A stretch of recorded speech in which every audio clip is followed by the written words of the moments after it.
In the brutal, sun-scorched theater of the Afghan war, some men become legends. They don't earn this status from the number of medals pinned to their chest or the commendations in their files. They earn it in the hushed, reverent whispers of the men who fight alongside them. They earn it in the silence that falls over a briefing room when their name is mentioned for a mission no one else wants. Staff Sergeant Elias Vance, Eli to his brothers in arms, was one such man. In the elite, almost monastic community of snipers, Eli was more than a legend.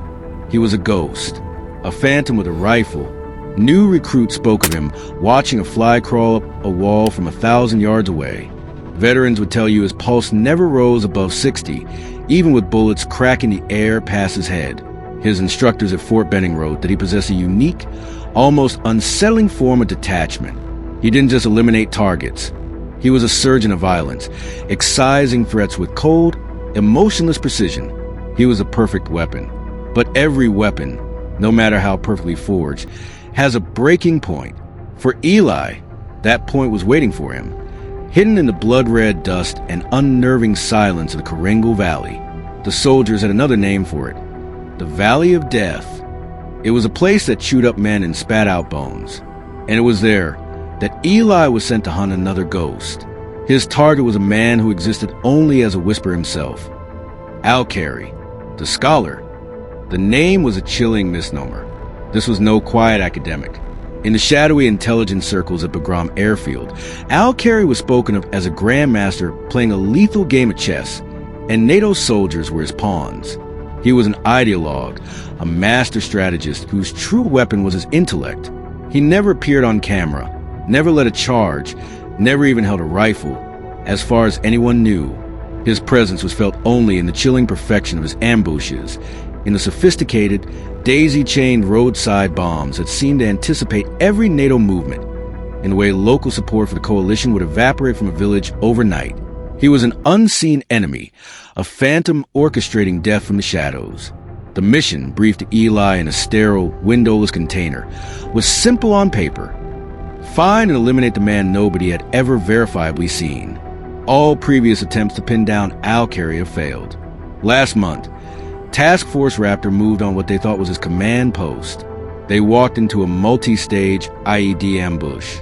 7 casualties. The month before, a SEAL team was compromised before their helicopters even touched the ground. He uses misinformation like a surgeon uses a scalpel. He turns our own assets, our own procedures, against us. He's not just a hostile, he's a virus in the system. Eli just nodded, his face an unreadable mask. He looked at the grainy, indistinct photograph on the screen. It was labeled probable subject, a man in the background of a crowd. It could have been anyone. His spotter for the mission was a young, sharp-eyed corporal named Jake Ramirez. Ramirez was barely 22, but he had the steady hands and old eyes of a veteran. He had practically begged his commanding officer to be paired with Vance, wanting to learn from a master. As they geared up, the difference between them was stark. Ramirez was tense, meticulously checking and rechecking his gear with a nervous energy.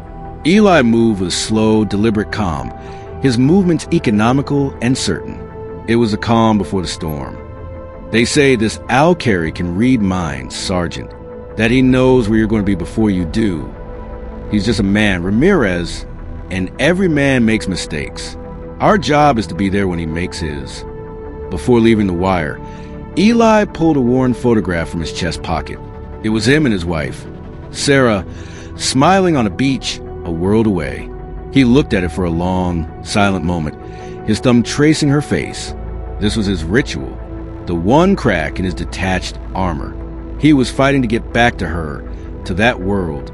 He carefully placed the photo back, and the armor sealed over once more. The ghost was ready for the hunt. Their insertion was a descent into hell. Under the thin crescent of a new moon, they were dropped miles from their target zone. For 2 full days and nights, they moved like specters to the jagged, unforgiving peaks. This wasn't just walking. It was a grueling vertical crawl, the landscape itself an active enemy. The sun beat down with physical weight, baking the very air they breathed into a fine, gritty dust that coated their throats. At night, The temperature plummeted, the cold seeping into their bones. They had a close call on the second day. A young boy herding goats appeared on a ridge above them. They froze, melting into the terrain, their camouflage patterns holding true. The boy stared into the distance for what felt like an eternity, before moving on, oblivious. Eli's heart rate never changed. They finally reached their designated observation point, a deep crevice in a rock formation they called the Dragon's Tooth. It was a perfect sniper's hide. From here, they had a commanding view of the small, desolate village where Al-Qari was rumored to be hiding. Yet they were utterly invisible, swallowed by the mountain. They meticulously built their nests, weaving camouflage netting with local vegetation, arranging their rations, their water, their ammunition. Every item had its place. In this small, cramped space, order and discipline were the only things keeping chaos at bay. And then, the waiting began. This is the sniper's true crucible. Not the single, violent moment the trigger is pulled, but the endless, agonizing hours and days of absolute stillness. It's a battle against searing heat and bone-chilling cold, against screaming muscle cramps, against the maddening boredom. But most of all, it's a battle against the vast, empty landscape of your own mind. Day 1, Day 2, the routine was their shield. 45 minutes on the scope, 15 minutes rest.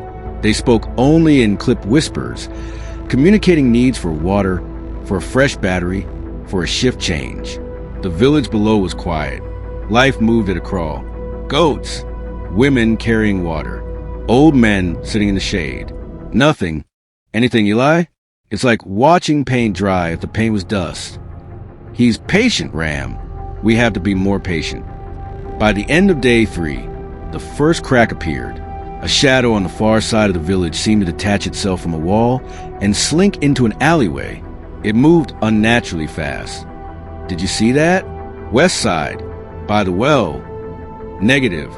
I got nothing. Probably just a dog, Eli. Or the heat playing tricks. Eli didn't respond. He trusted his eyes. But Ramirez was right.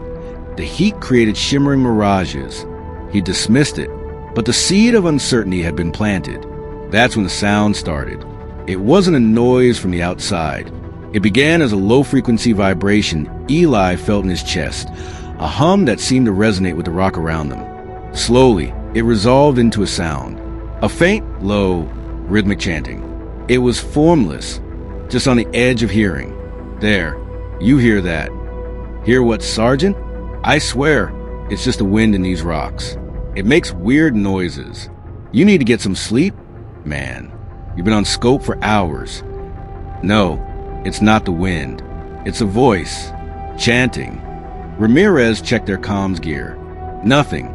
He scanned every inch of the valley through his own scope. Nothing. No movement. No threat. He looked over at Eli. The legendary calm in his mentor's eyes was gone. It was replaced by a raw, hunted flicker. For the first time, Ramirez felt a prickle of fear, not for the enemy, but for the man sitting next to him. The unseen enemy was no longer just Al-Qari. It was a valley itself. The oppressive heat, the crushing isolation, the unnerving sound that only Eli could hear. The immense pressure the hunt was building, finding the hairline fractures in the psyche of the man who was supposed to be unbreakable. He was a sniper, a man whose entire existence was based on absolute certainty. But now, he was questioning his own senses.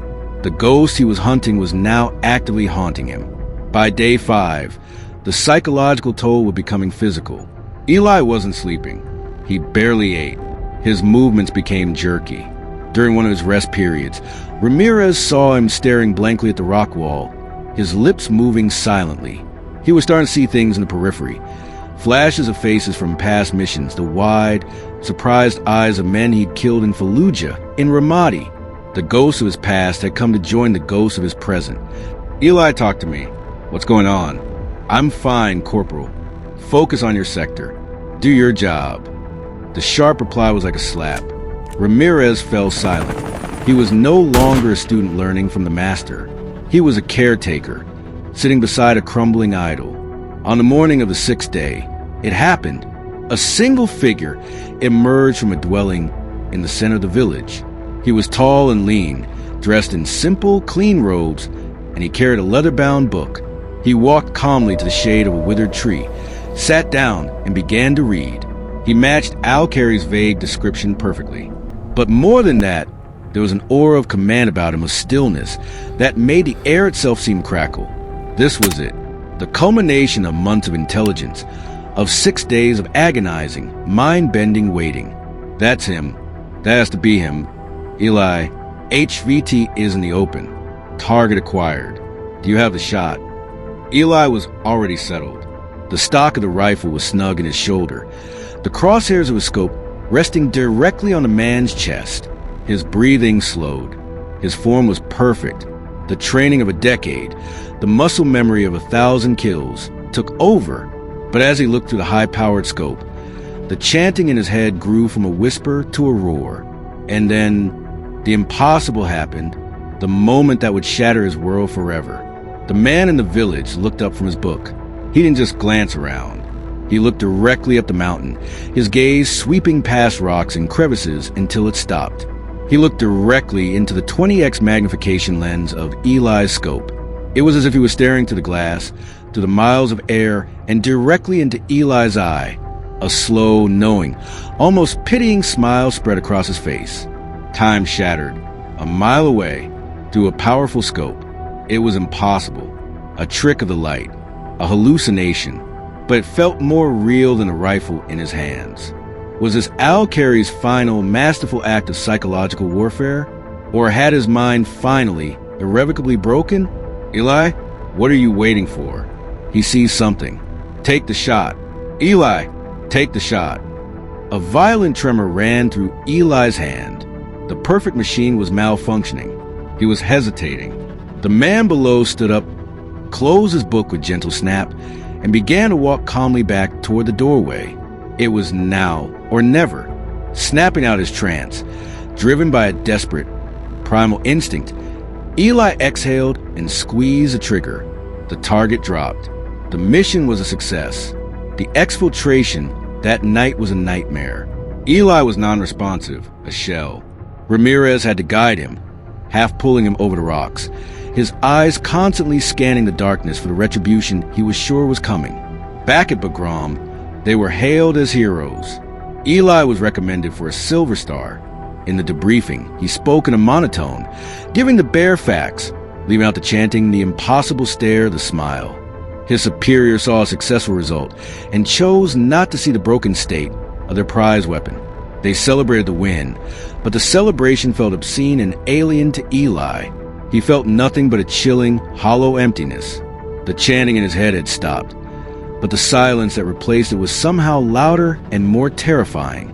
The real story, the most shocking part, doesn't end on the battlefield with a triumphant shot. It begins on the quiet, tree-lined street in suburban Ohio where Staff Sergeant Elias Vance came home. He returned to his wife Sarah, to a world of freshly cut grass, backyard barbecues, and the soft glow of television screens. He was home, but he wasn't. His body had returned, but his soul was still staked out in that sniper's nest, his eyes still pressed to a scope, staring at a ghost. He was an incomplete return. The unseen enemy, the one he could never really kill, had followed him home. His life became a series of quiet, terrifying moments.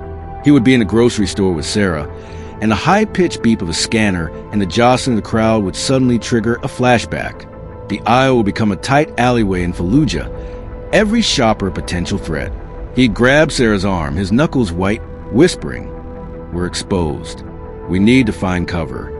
He'd be in the backyard, trying to play catch with his 7-year-old son, Leo. The ball would sail past his head, and he wouldn't even flinch. He'd be staring at the neighbor's roofline, assessing for threats, his mind a million miles away. Leo would stop, his smile fading, frightened by the blankness in his father's eyes. Sarah tried desperately to reach him.